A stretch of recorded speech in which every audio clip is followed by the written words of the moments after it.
Can you guys see us out there in TV land? Hello. Back once again. Back once again. I'm Jay. This is Loud Bob. Back once again. It's the Matinee Prices. Back on the couch. Back once again. This is our new theme song.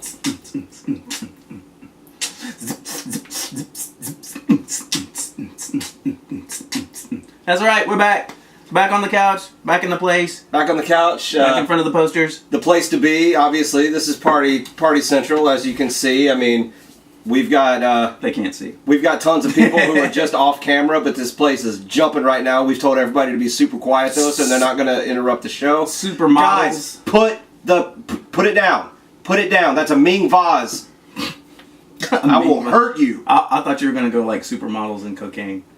Put the supermodels and cocaine down. That is a Ming supermodel. That is a Ming, a 18th century dynasty, 15th century dynasty, coked up supermodel. You put her down. She's very delicate. They're skinny as it is. Yeah. Oh. Well, we had a fun night the other night. Yeah. We went to see one of our. Would you say he's one of our heroes, or just no, just someone we admire? He's just some fat dude. We went to see some fat dude named Kevin Smith. Yeah. And seriously, he's fat. It was awesome. Actually, he's lost a lot of weight. He has. He's lost like 70 pounds. Yeah. We went to the premiere of his new movie Yoga Hosers, and he at the beautiful Carolina Theater in Durham, and he spoke before his movie, and he did a Q&A after, and I gotta say, the dude was just, he kind of is the guy you think he is. He's just Clan? Yeah.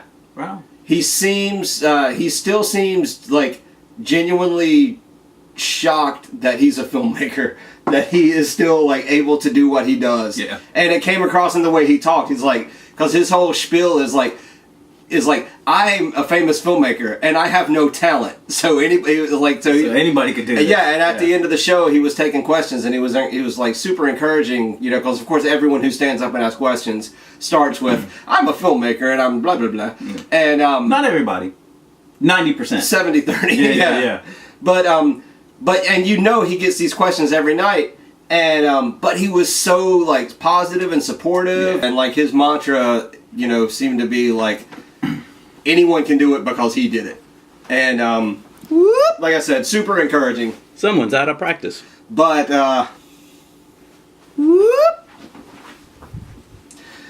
but we were there in addition to seeing him talk and just to, you know, hear what he had to say, to see his new movie, which is kind of like a spin-off of his last movie, Tusk. Had a couple of the same characters from Tusk. I'll be honest, I didn't watch Tusk because I saw the trailer and was like, I have a line, everybody's got a line in the sand, and it looked like that movie was approaching, if not crossing over the line. But there was a character in Tusk named Guy Lapointe, played by Johnny Depp, an almost unrecognizable Johnny Depp, and he's kind of the crossover character between the two movies, and the two girls that work at the convenience store, who are played by Harley Quinn Smith and Lily Rose Depp, and they are Kevin Smith and Johnny Depp's daughters. Not their daughters together. They didn't adopt these two girls. They each have a daughter with a lady. And, but I didn't know the Johnny Depp Kevin Smith relation really. And so when he was talking last night about like their daughters going to school together and being best friends, I was like, that was kind of news to me. I was like, okay, that I didn't know. That makes sense, and it shows in the movie. So basically, oh yeah, you can tell they're best friends. So we're talking about anyway. So he made basically a sister spin-off movie to Tusk called Yoga Hosers, and this is the movie that we went to see the other night, and. Along with Kevin Smith. He introduced the movie and then did a Q&A afterwards. Do you want to get the discussion going about Yoga Hosers? And Hell no. Tell the people what it is? Yoga Hosers is like if you take Good Burger and Bill and Ted's Excellent Adventure, a dash of Clerks, and just a small dash of Clerks, obviously, because it's Kevin Smith, and he tried to dumb it down to Critters. He was like, don't do Gremlins because Gremlins is too good. Because Gremlins is good. Yeah. And I was like, nope, you still got to do Gremlins because there was the microwave scene in there. Yeah. And I was like, nope, sorry, Gremlins. And what else? So I had 4 movies. But he didn't go all the way down to Ghoulies. Like, Ghoulies would be at the bottom. No, Ghoulies is, yeah. This is like, dude, yours is better than Yeah, Critters. He said Critters. Yeah. Which was, that was funny. And that was like, and it's an apt comparison. It is apt. I still do Gremlins. And something, if you could do a touch of Mean Girls, I guess. And they're trying to stop an invade. I can't even get through I think that was the other thing. Pick any of the Return of the Nazis movies. Yeah. Like Iron Sky or something like that. Or Surf Nazis Must Die. Surf Nazis. Yeah, where they just not the Return of Nazis. Canadian Nazis resurrected in the form of bratwurst. So they're Bratzies. So they're called Bratzies. Bratwurst Nazis. That's literally the movie. They're these sentient, animated. Well, they're not animated because it's all Kevin Smith in a suit. Well, he's still animated. Yeah. So it's these sentient, animated, 1 foot tall Nazi sausages, and they're invading Canada, and it's up to these 2 kind of dim but very well-meaning, very likable teenage girls. They're the only ones who can save us from the invasion. And they team up with this French bounty hunter played by Johnny Depp.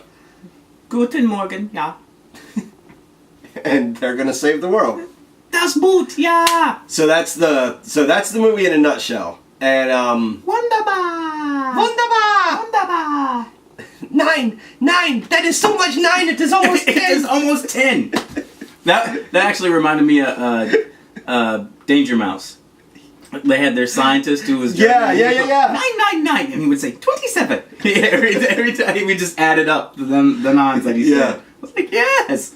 Yeah. So there's another little Danger Mouse in there too. Little Danger Mouse. But before the movie, Kevin Smith talked about how he's at this point in his career where he doesn't really answer to anybody, and he's just kind of doing the stuff he wants to do, and it shows because this isn't the type of movie he could have or even would have made 10 or 15 years ago because he was still trying to make movies for I don't want to say a mass audience, but he was at a point where his movies did get a wide release and they made money. But now it seems like he's literally just having fun with it.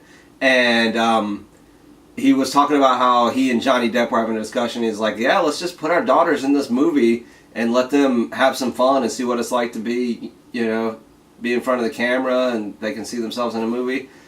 And well, already he said he made that turn with, was it Red State? Yeah. Where he was like, I'm gonna make, this is what's coming out of my head right now. Yeah. And I'm gonna make it no matter what. This is what I'm doing. Yeah. So this is what he wanted to do. This, and even he knew, and he told another story about writing the script for these past 2 movies, the Tusk one and then this one, Yoga Hoser, and passing it around to obviously first his wife, and his wife telling him this is the dumbest thing. This is the dumbest thing I've ever read, but it holds together. But it holds together really well. And she says she couldn't stop reading it because at the bottom of every page she would be like, "Is he going to? Oh my God, he did!" So she told him this is garbage, but at the same time I want to see it. That's Tusk, and Tusk is very graphic. It's a comedy, but there's this bit of kind of human centipede torture porn thrown in, and you've got Michael Park. Yep. Yeah, Michael Park just being menacing. So if Michael Park is in it, it's going to be funny, but it's going to be a specific kind of funny. But Yoga Hosers didn't have that. It didn't have that edge. It didn't have that extreme gore or graphic stomach. There's nothing in Yoga Hosers that's going to turn your stomach. No, Tusk. no. There were scenes in Tusk where you're I can't look at this. You gotta walk it off. Even though it's a Kevin Smith movie, there's some graphic shenanigans going on in Tusk, which is why I stayed away from it. But Yoga Hosers, he said, and he told stories about his wife and his family, and hanging out with Johnny Depp and his family, And he was like, I basically made this for 12-year-old girls. Yeah. And he prefaced it and like talked about it over and over, like, you're gonna like it, you're gonna hate it. Here's the people who liked it. Here's the people who hated it. Here's probably why. Here's examples. And I was just like, I wanted to hear him talk, but at the same time, I was like, dude, we're here to watch the movie. It's okay. Start the movie. Yeah. Tell us all this stuff afterwards. But then once he started and I'm watching, I was like, because I did think he was kind of joking a little bit. Like, it's not like for 12-year-old girls. So there's gonna be some or something in there. Yeah. And then like about maybe after the second song that they sang, which was in like the first half an hour. Oh yeah. And I was like, the first hour. Oh, he wasn't this is joking. for 12-year-old girls. He made a movie. Yeah. He told a story about his wife was like about taking his daughter to see all these superhero movies, and he was like, Spider-Man, Ant-Man, Batman. She was like, what do these movies have in common? Superman, yeah. And he wasn't getting it. He was like, they're superhero movies. He was like, what? She's like, no, they all have man in it. Like, there's nothing for your daughter out there. Yeah. And so he was like, somebody should do something about that. Yeah. And wait, somebody who makes movies. Someone who makes movies should make a movie. Yeah. But but it's not your typical like. Because there are movies with girls, and we're going to talk about that in our next episode.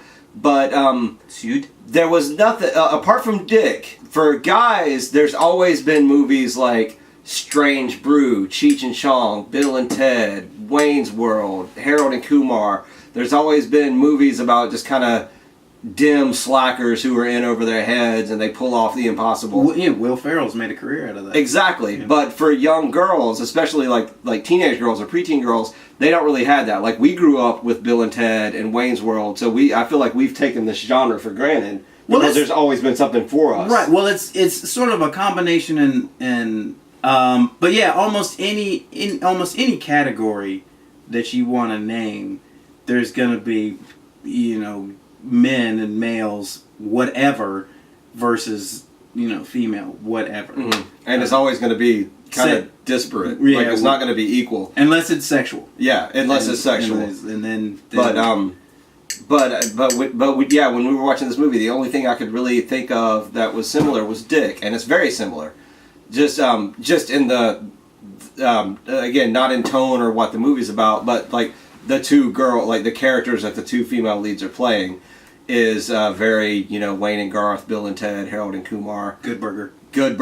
Yeah, there's we just named half a dozen of those movies for guys, and I was hard pressed to come up with two for the ladies. So as soon as we were done, when we left the theater the other night, we were both kind of talking about this stuff. It's like, well, he's right, and we started talking about like what we would want to do with this, and like, could we come up with other stuff, and like, do we know of any movies like that? And well, our Vizart little radar thinking with what's it started pinging off immediately, and I'm pretty sure I'm pretty sure he was too. Like, when he said that, I was like, and I knew immediately, I'm like, yeah, he's right, but there is. And like, movies started popping up in my head, and I was like, there's this one, there's this one, there's this one, this one. So, and that's what we'll do on the next episode. Yeah. But it is true that there is a dearth. Yeah. And I'm glad he made the movie to sort of try and fill the hole. Yeah.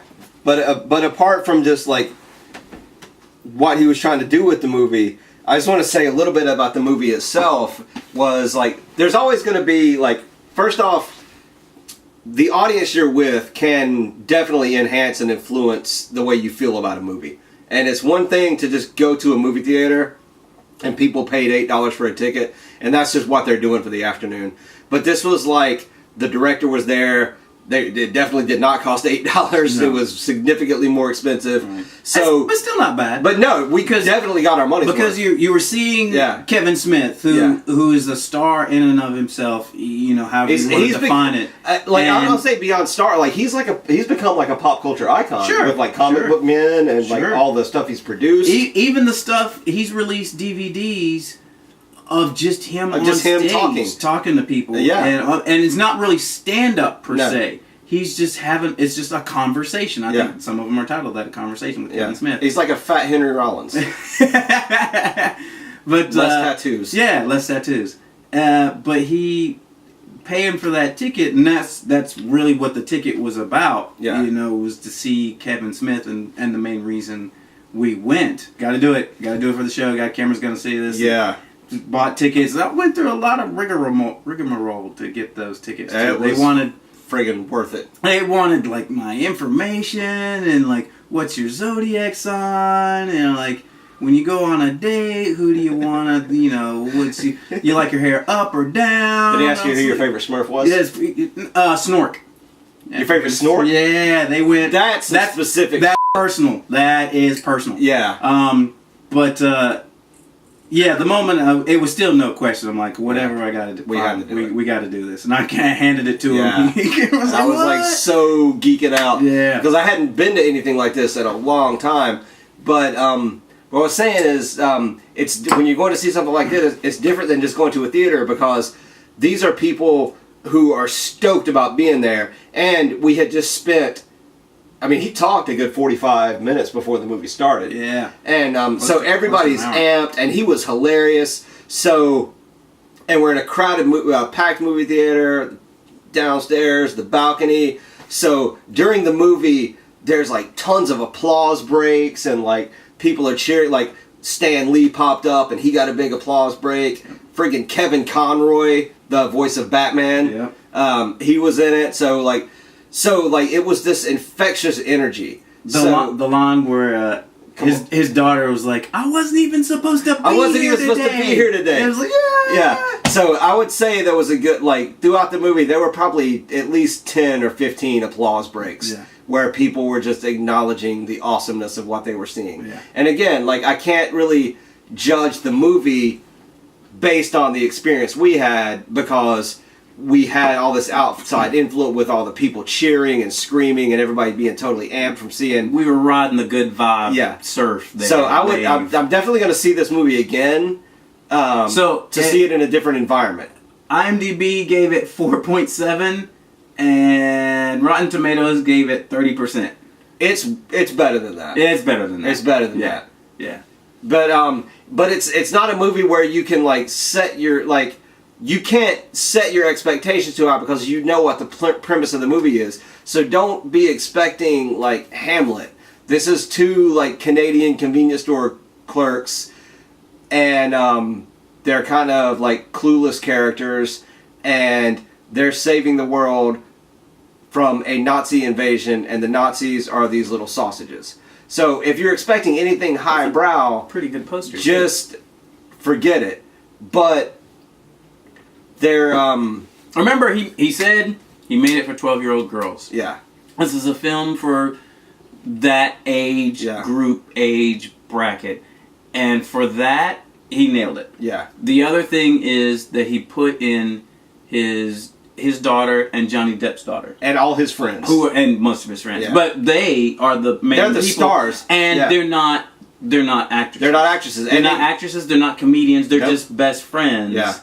And so decent singers though, because they did some singing. Not bad. And I remember there were a couple of times where I thought, okay, someone with experience and a little more chops could have brought more out of a line or a scene or something like that. It's okay, you could have, if you'd have done it like this, it would have been funnier. Mm-hmm. But at the same time, it's their daughters. Yeah. And this is supposed to be for 12. It's almost kind of like our show. Yeah. In a way, especially when we started, and was like, it's just gonna be us, sitting on. If we had hired two better people to host this show, it might be better. It would probably be a lot better. Screw that. This was our idea.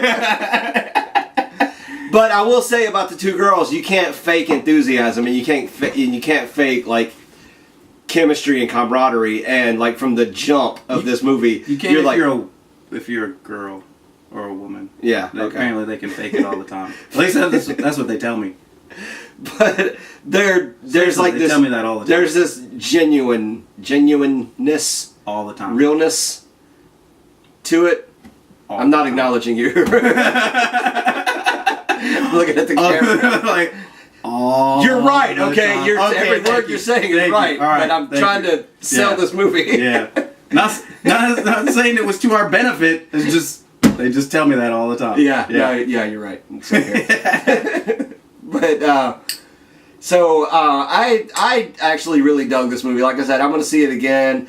I will continue to support Kevin Smith because I feel like coming from a video store, I feel like he's one of us. He's like the guy who made it. Yeah. But listening to him talk, like, it didn't change him. Like, he hasn't turned into like a Hollywood douchebag. He's the same like chubby nerd that he's always been. And like I said, when he was taking questions from the audience, everything was genuine. He didn't shine anybody on. He didn't try to make anybody feel stupid for asking a question. Like, he seemed like so happy to be there. I would compare it to like when Patton Oswalt came to do stand-up. Oh, right. Where at the end he was like, "You guys are such a great crowd." And it's like, how often has he said that and how often has he not meant it? But like when he was performing at the Cradle, I was like, he meant that. Because see him the first time or the second time? I saw him both times. Okay, right. But the audience gave him so much that you just like, no, he is appreciative of this audience because like they were feeling it. And I feel like Kevin Smith was the same way. Like, he didn't have to fake his happiness and exuberance. He just kind of is that dude. Yeah. And we had a great time. And it's a sweet movie. It's funny. It's not trying to change. It's not reinventing the wheel. It's just a funny movie about two girls whooping some ass. And Justin, can we talk about Justin Long as the yoga instructor? When's the last time you saw Justin Long in a movie and you like had to go out of your way to praise his performance? He was freaking hilarious. I think his performance and his character was better than Johnny Depp's. That's just me. Just because like, because Johnny Depp was good too. Oh, I mean, because Johnny Depp's Johnny Depp, but from what you expect it from him. It was kind of tailor-made to do that because his character was so over the top and like colorful and he had played him once before. And played him once. Well, Johnny Depp had played his character once before. No, that's what I thought that's who you're talking about. Oh, Justin Long. No, Justin Long's character. No, that was original for that movie. Yeah, yeah. And Johnny Depp's, well, his character is it has the funny voice and the nose, but it's very low key. Mm-hmm. You know, he's just talking to the girls and an accent I was like, wait, what accent is this? Yeah. And it didn't matter because who cares? But French Canadian. Yeah, just Justin Long, he's doing the poses and he's talking real loud. And like, all right, girls, come on, and he's on the phone. Because he's like a yoga instructor who's completely at peace, but at the same time, he's like this manic psychopath. He's nuts. Who's like, you must use yoga to crush your enemies and like destroy at life.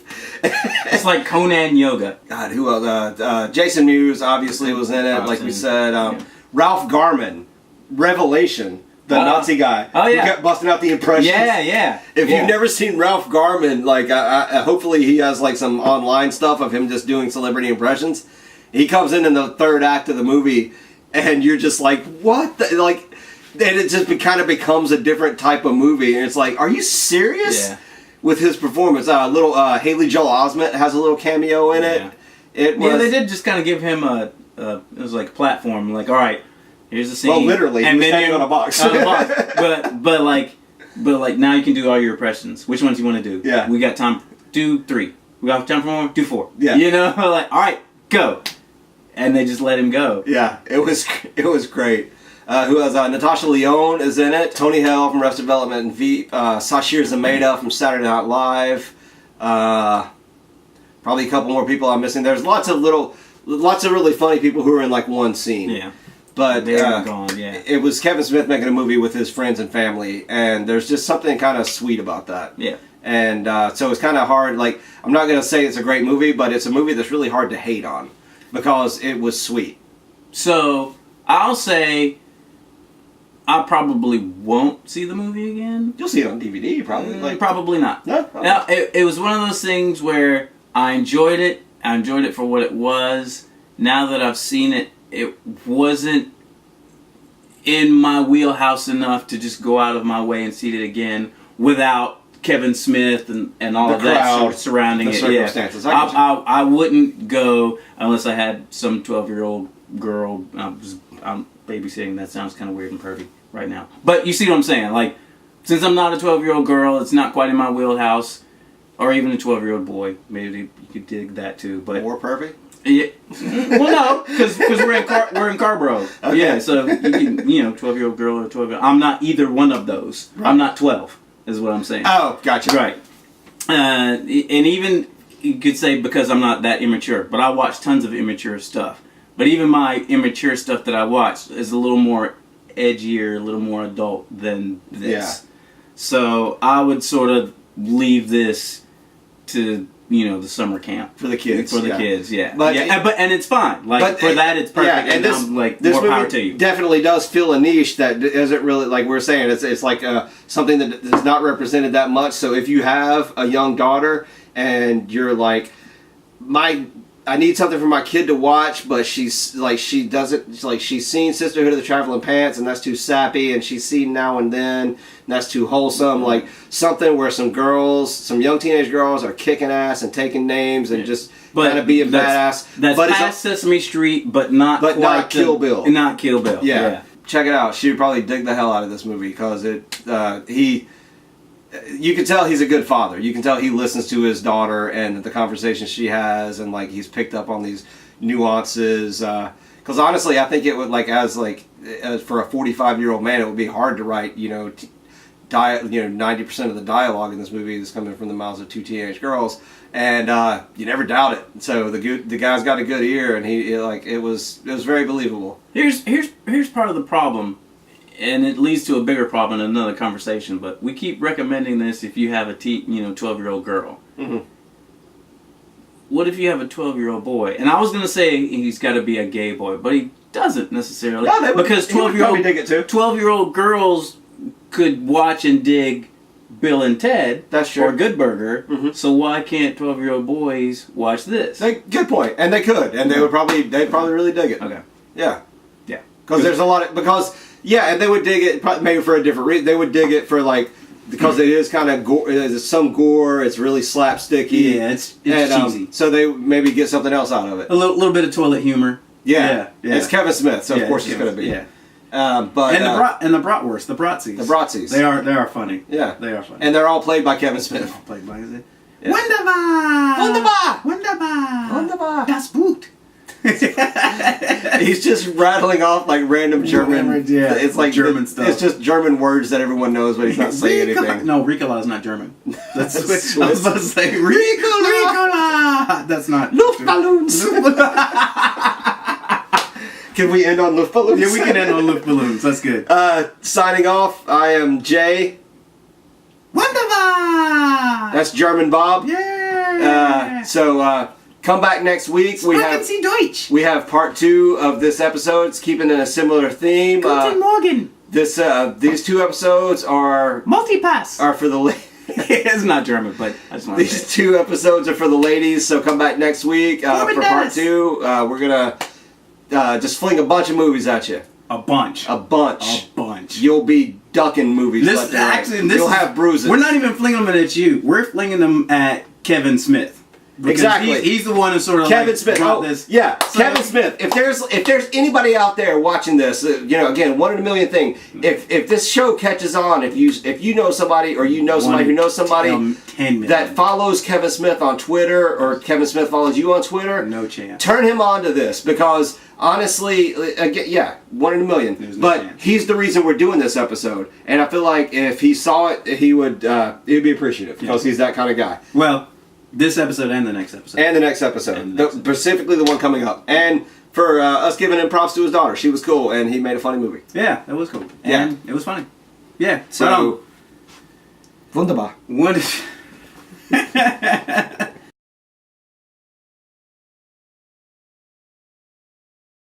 Yeah, I see you. It's the Baxter Show. It's the Baxter Show.